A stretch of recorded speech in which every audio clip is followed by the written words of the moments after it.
And welcome everyone to this public meeting at South Huron Council, September 15th, 2025. And thank to our staff for attending this evening and to the members of the public who are joining this evening. And those that are joining us remotely, all are welcome here. Please ensure that your cell phones are turned off and we will go through roll call here in a moment. I know Deputy Mayor Dietrich is not present with us this evening, but he might be joining in a few minutes. So let's do the roll call. Councillor Dietrich. Here. Thank you. Councillor Neeb. Here. Councillor Oak. Here. Councillor Vaughn. Here. Councillor McLeod-Haggett. Here. Thank you. And Councillor Deputy Mayor, I don't believe you're here. Nope, thank you. Very well. We have quorum, so we can proceed. And disclosure of pecuniary interest under item 2. Are there any disclosures this time? Not seeing any. Thank you for that. And the purpose of the public meeting, Madam Clerk. The purpose of this public meeting of Council of the Corporation for the Municipality of South Huron is to consider and review proposed zoning bylaw amendments under Section 34 of the Planning Act. This meeting is also to allow interested members of the public the opportunity to ask questions or offer comments on the application. Council will not make a decision on the proposed amendments at this public meeting, but based on the recommendations and information received at this public meeting, the proposed amendments will be presented for approval at a regular council meeting. The public registry for the application is located by the door and will be held by myself, the clerk. If any member of the public would like to be notified in writing of the decision, they are to provide their name and mailing address on same. Members of the public do not have the right to appeal the decision. Only the applicant, the property owner, the Ministry of Municipal Affairs and Housing, a specified person under the Planning Act, or public body that has an interest in this matter may appeal the decision. Please refer to the County of Huron website for details about appeal rights. Thank you for that. And we'll move on to item 4.1 and welcome Victor Close. Please, Victor, whenever you're ready. Perfect. And thank you, Mayor Finch and members of South Huron Council. If you're agreeable to it, I'd actually like to ask if we could have our planning student, Malcolm Fletcher, do the presentation. Thought this would be a good learning opportunity for him. Absolutely. Welcome, Malcolm. Proceed whenever you're ready.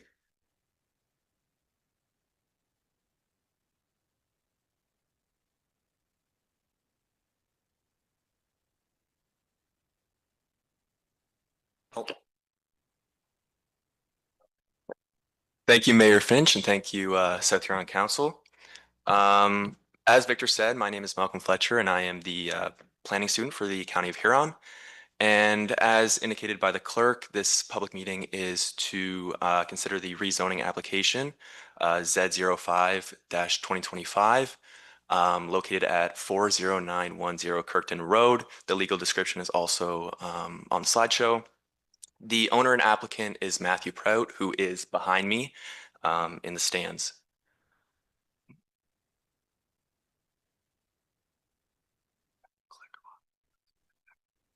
Oh, there we go. So on screen is, or on the left of the screen, sorry, there is the location map. The property is located in the Usborne Ward. And then on the right, there is the zoning map. You can see the boundaries of the zoning change. Those zoning changes are to rezone portions of the property from extractive resources or ER1 to general agriculture or AG1, and then a small portion of the property from natural environment or NE2 to general agriculture or AG1. This amendment would bring the zoning into conformity with the recent South Huron official plan update, as well as recognizing existing agricultural uses, including the existing barn and the cropped areas, and it would permit the construction of a single detached dwelling, which would be accessory to agriculture. Just as a note, the extractive resources zoning was originally placed on the subject lands for the previous aggregate pit use. The license has now been surrendered. This is an air photo. The property is highlighted in light blue. On the left side of the property, you can see the former aggregate pit. And then towards the middle of the property, that is the white building is the existing barn. I'd like to point out that the NE2 zoning change is because of this barn. The tree line was pushed back due to the erection of the barn. And then around the property, the main uses are agricultural. This is the site plan. In the middle of the property is the proposed house location, and then you can also see the existing barn a little bit better and the changed NE2 zoning. And then on the eastern portion of the property, there's also the existing AG1 zoning. This site visit photo is looking north along the laneway. So that field would be where the proposed house location is. And then in the distance would be the former aggregate pit that you can't see in the photo. There are no staff and agency concerns, but there was a letter sent to the municipality this morning from the public. So I'd like to refer to Victor to comment on it. Perfect. Thank you. Yes, a letter was received this morning from Bev Prout, a neighboring landowner. I understand that the clerk circulated that out to council and that you've had the opportunity to see that full letter. I'll briefly summarize her concerns. She raises concerns about the water quality for the pond, where the below water table extraction from that former aggregate pit use had occurred. She indicates that she would like to see a buffer strip of 30 to 40 feet around the water feature that would not be permitted to be cropped, and that would not include buildings or structures. That she would also like a requirement that the septic system be designed to flow towards the ditch to the south and not towards the water bodies, and a prohibition on any new drains towards those existing water bodies. And she raises some concerns and comments regarding erosion along the edges of the former pit. We've had an opportunity to review some of these issues. Some of these were issues that we considered in preparing our planning review on the file. Many of these are matters that are beyond the scope of what we can regulate through a zoning amendment. Matters relating to the Nutrient Management Act, for example, or normal farm practices are outside of what we can regulate through a zoning bylaw. If council wishes to have staff investigate any of these issues in detail, we'd be happy to go away and prepare a supplementary report. We'd likely need to get a legal opinion if council did want to explore requiring a mandatory buffer strip or mandating a certain septic system design. As a number of those issues, I've got some initial concerns about whether we legally could touch them at all. Our recommendation on the file remains approving the zoning bylaw amendment. And where the existing legislation and regulations concern the septic system and the location of the house, those matters would be dealt with through the building permit process. Thank you. And Malcolm, you can take it away.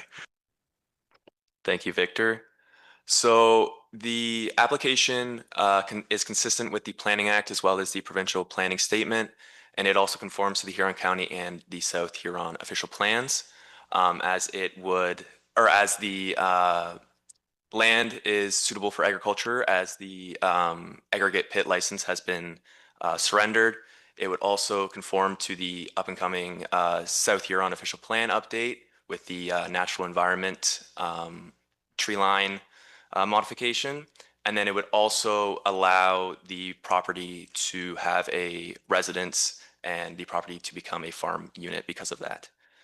And like Victor said, it is still recommended that the zoning bylaw amendment application Z05-2025 be approved. Thank you. Thank you. Very well done, Malcolm and Victor. Any questions from members of council at this time? Councillor Dietrich, go ahead, please. Thank you to the mayor. I don't know if I missed something here, but how many acres is this parcel? Victor or Malcolm? That's a great question. Normally we would have had that in the report, but I'm not finding it and quickly skimming through. The applicant is here and he might be able to say that off the top of his head, but I can also flip back into the file and find that for you if you'd like. Mr. Prout, would you be able to offer? Okay, so for the record, 50 acres less than the house on the corner. Okay. Any other comments from members of council? Councillor Oak? Yeah, thank you, Mayor. Just a quick question. The changing of extractive resources ER1 to general ag, and part of it was in the official plan. The county came up with a report of how to handle extractive resources consistently across the county, and so that got incorporated into our official plan that we just did. Has that been adopted at some of the other municipalities in the county as well? And is that the natural progression of converting these ER1s to AG1s where it fits? Yes, thank you, through you, Mayor Finch. Yes, so the aggregate policies in Huron County have been evolving over time, as I'm sure council's aware. The default state, I'd say, in the province of Ontario is where an aggregate pit occurs on previously agricultural lands. The province wants to see those lands converted back to agriculture. That's also the general policy direction that you'd see in both the County of Huron and in the South Huron official plans, is that if you can remediate that property back to an agricultural use, we don't want to completely lose that agricultural acreage off of the landscape. So I think that this proposal is completely in line with that policy direction. Great, thank you. Any other comments from members of council? Councillor Dietrich, go ahead. Thank you to the mayor. You say this is 50 acres. That'd be less that little parcel that's severed off in the corner. So that, would that acreage meet their required amount of land on that small? Yes, thank you through you. Yes, this is a smaller farm. If this was a severance application, I think we'd be looking for a larger total acreage to get to that minimum agricultural parcel size. With an existing parcel like this, that parcel fabric exists, that property is already this size. We are confident that the amount of acreage and the existing barn does represent a farm and that the house could be considered accessory to that agricultural use. So we're not concerned on that part. But yes, this is smaller than, for example, if there was a 100-acre farm or a 200-acre farm. If someone said we want to sever off this strip across the front, we likely wouldn't be supportive. But Okay, thank you. Any other comments? Okay, not seeing anything from council. We turn to the public. Is there any members of the public that would like to speak to this, Madam Clerk? Yeah, so we do have some members of the public here. I'll call Bev Prout up to the microphone. And welcome, Bev. Good to see you. Just take your time. Okay, thank you. Thank you for allowing me to attend today. I think it's good for members of the public to learn how these municipal events run as well. So it's been a really good learning experience. Thank you.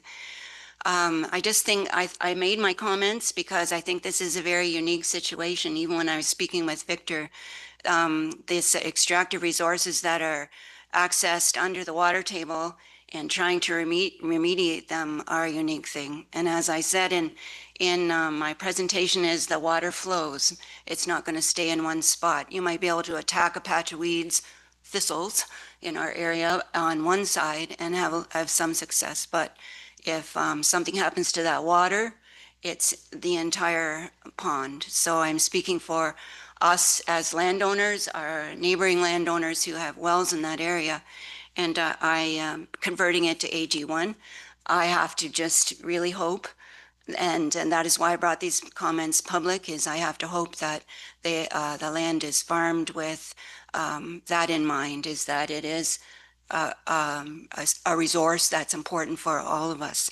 I was looking on the Huron County website and it said the County of Huron recognizes that protecting our water resources is important to ensure there is enough safe water for all our uses now and in the future. So I just ask council to consider that in their deliberations. I understand I am glad to be rid of ER1, totally. But I just hope there are some safe practices managed going forward for future generations. Thank you for this opportunity. Yeah, thank you, Bev, very, very much for your comments. Are there any other comments from council as a result of Bev's comments? Council Oak, do you have something you want to say? No. Okay, Mr. Curry, did you want to come and speak? Go ahead, please.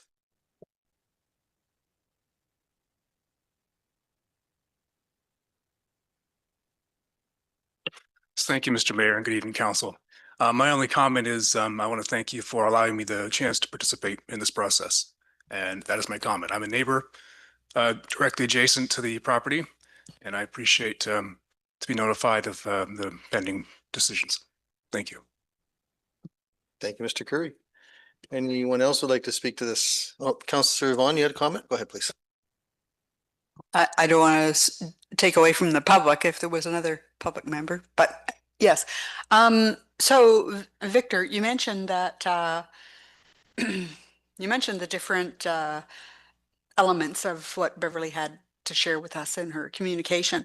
And you did indicate that if council wished, the county could go away and prepare a report and maybe even refer to lawyers in terms of what we could and couldn't do. And so I'm just,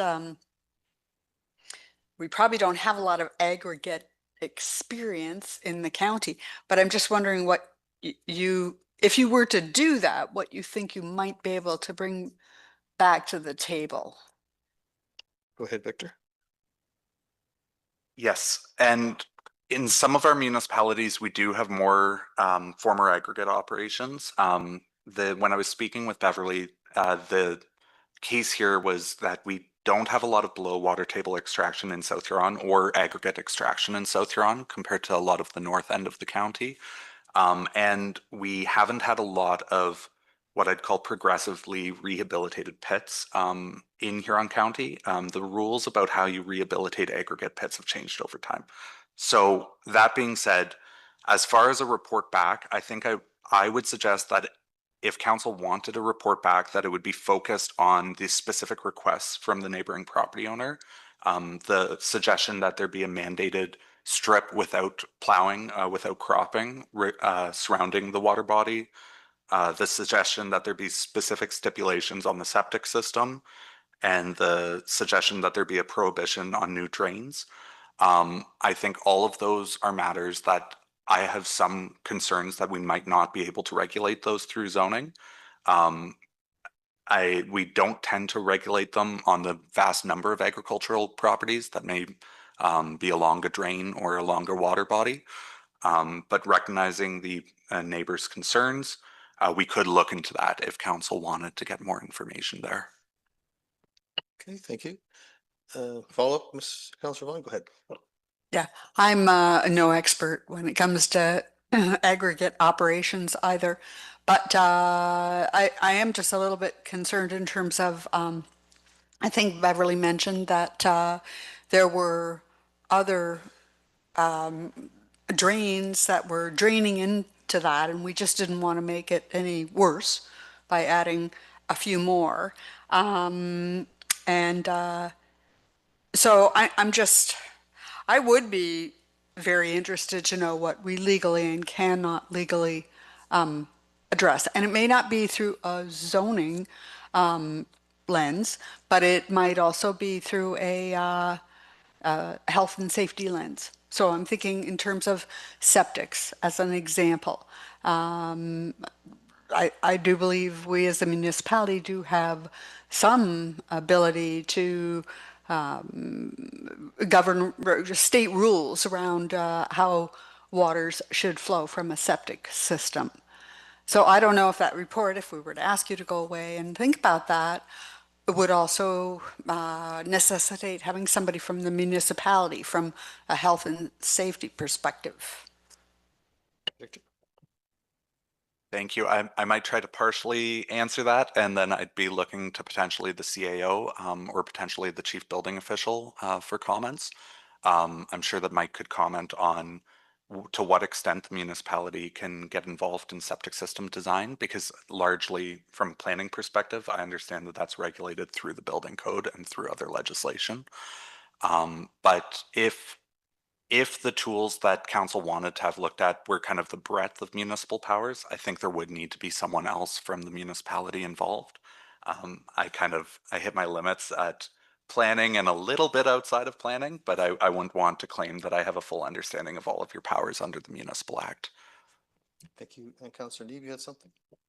Yeah, just more of a comment, because a lot of these issues are dependent heavily upon whereabouts the the house is situated to, which just comes down to site plan, which I think we have some carriage over. But again, even regardless of where the house goes, there's still some unanswered questions too with how do you deal with these? How do we deal with these in the future, right? So I'm not sure if how much of the site planning process and building application processes we have control over. Through the mayor, I will have to ask Mike to come up and maybe respond to some of that.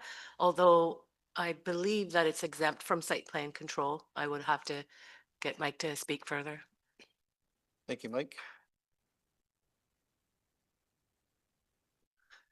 Good evening, council and through the mayor.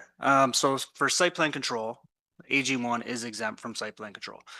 So in the building permit process, typically we would get a site plan that indicates where the structure is going to be built, setbacks from the property line, setbacks from other structures, if there are any on the property. In this particular case, a setback from the waterway, the shoreline. But other than that, we're just looking for positive drainage away from that building. And that's it in this particular case. If I may continue, excuse me. So the Ontario Building Code does regulate private disposal systems. It regulates setbacks from waterways, rivers, wells. It'll regulate the height. The septic system has to be above a high water table or hard clay as such. So a septic system does need to be set back 15 meters from a lake to the disposal pipe. So where the very end of the effluent comes out, 15 meters, so just under 50 feet, is that setback to the pond. And then that's the same for the tank, about 15 meters. So that is regulated.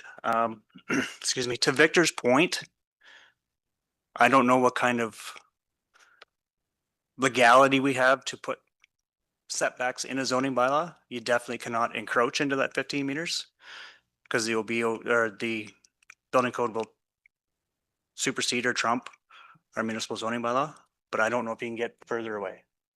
So it's a question for legal counsel. Okay, thank you. And Councillor Oak, you had something. Yeah, thank you, Mayor. I guess just my opinion is that an ER1 going to AG1 is an upgrade to the property. In my mind, we're done with the extraction process. Knowing how the Prouts farm the land, very responsible producers. And if they're going to plan to build a house there, they're not going to pollute that pond because they're going to use it themselves as a recreation as well. So they're not going to design something that's going to pollute the pond. I just don't see it. So that's just my take on what's being done with this property. Okay, thank you. And I'm going to go to Mr. Prout. Did you want to speak to this, Matthew? Okay, very good. Thank you. Are there any other comments from members of council? Any other comments from members of the staff, staff or the public? Okay, not seeing any. Thank you, everyone. Oh, Councillor Neebe, you had something? Sorry, through the chair, just from a process point, do we have to provide direction if we would request that legal information? Because again, I think as we move forward, there may be other, extraction properties too that may be converted back to AG, and it would be nice to know, what are we required to do in order to ensure that it's protected, and if so, maybe we need to update our official plan moving forward. So I don't know. I look to staff. Do we need to provide direction or? Through the mayor, yes, a resolution. Council could pass a resolution asking staff to get solicitor advice. Yeah. Councillor Oak. I guess is that for future ones and not this one? Is that what we're looking at doing? Or before we make a decision on this one, I guess that's a question I would have. Through the mayor, there is no decision for this meeting anyway. Should council decide to that they want to report with sub-solicitor advice, then we would bring that back and along with the bylaw later on in the meeting. So council would have that report first. Councillor Neebe. So then this won't actually slow down the process then, if by asking for legal counsel. Through the mayor, it may. The next meeting, usually we have the bylaw come to the next meeting. Depending on when we can get solicitor advice, that may take some time. Okay, thank you. And we can do that in this meeting, the resolution. Through the mayor, yes, a resolution can happen during this meeting. Okay, so before we go to that, is there any other comments or questions at this time from members of council about the discussion so far? Members of the public or members of staff that wish to comment? Okay, now, Councillor Dietrich, you got something? Just for clarification, thanks to the mayor. Who's going to pay for this? Is the client or he supposed to pay for it or the municipality paying for it? Just so people know at the end of the day who's paying what. Through the mayor, the municipality would be paying for the legal advice. Okay, thank you. Mr. Prote, you come to the microphone. Yeah. And welcome, Matthew. Good to see you. Thank you. Just as a suggestion, I don't know how the legalities of this work, but like just even for this case, for the sake of saving money, like if there's a like what Mike was mentioning before with the septic system, like we're not going to be putting in a spot where it would potentially contaminate our water. And if we want to go outside the realms of even what's normally accepted, I don't know what the regular setbacks are, but if you whatever make something even further, if we're worried about the random incidents that could potentially happen. Same with the wells or anything else. It just seems like a lot of money to spend and time to wait for something that we could probably sit down and figure out a reasonable solution to. So you're suggesting you would work with Mr. Close then to Yeah, or Mike with the building department, like whatever they're the experts in these manners. Just even for my situation, if whatever they see fit, then I'm okay with. Okay, comments from members of council. They wish to pursue with a resolution and after hearing Mr. Prote comments there. Okay, nothing. Thank you very much for your comments, Matt. Okay, if there's nothing further, I appreciate everyone's time on this. Is there anything further from council? Okay, not seeing any. Move on to item 5, please. But South Huron Council now closes this public meeting at 5:27 p.m. And moved by Councillor Neeb, seconded by Councillor McLeod Haggett. Any discussion? Call the question. All in favor? And that carries with 6. Thank you.